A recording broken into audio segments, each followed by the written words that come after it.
Noon mga kalods, no? Hapon na kita, no? Nagtapos ng brata update tas book, no? Kabinet nga ginobrata lods. Medyo gamay lang pero pertimen ka uti, no? Pinakakapoy da mga lods ang mga lagari. So, mamano lang kita pang lagari. Dan update lang kita sa ginobrata. Gamay na lang, ah.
So mga kalods, tanaw ta nga project nga ginagmay, no?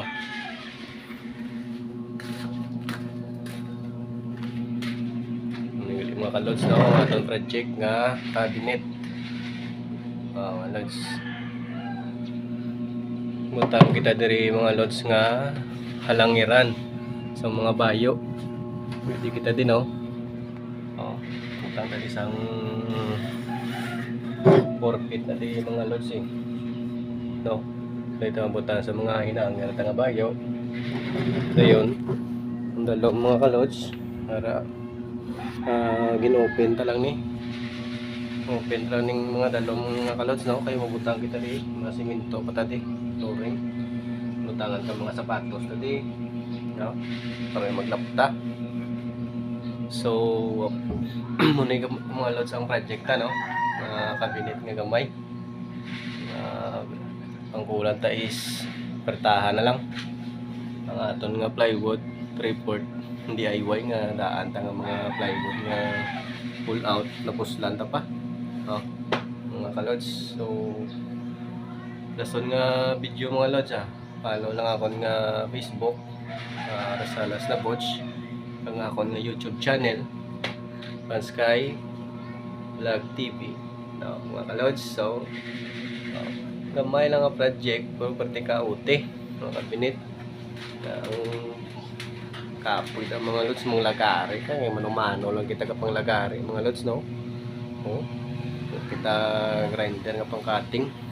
So that's all mga lod. Damo gid salamat sa pag padayon nyo pagtanaw sa akon nga mga reels. Hindi ka mo maguntat sa tanaw sa reels ko mga lods, no? Para ma-monetize na kita sa liwat. Madamo gid salamat. Ang projekta is cabinet para sa aton nga mga bayo. So that's all mga lods. Madamo gid salamat. Have a nice day.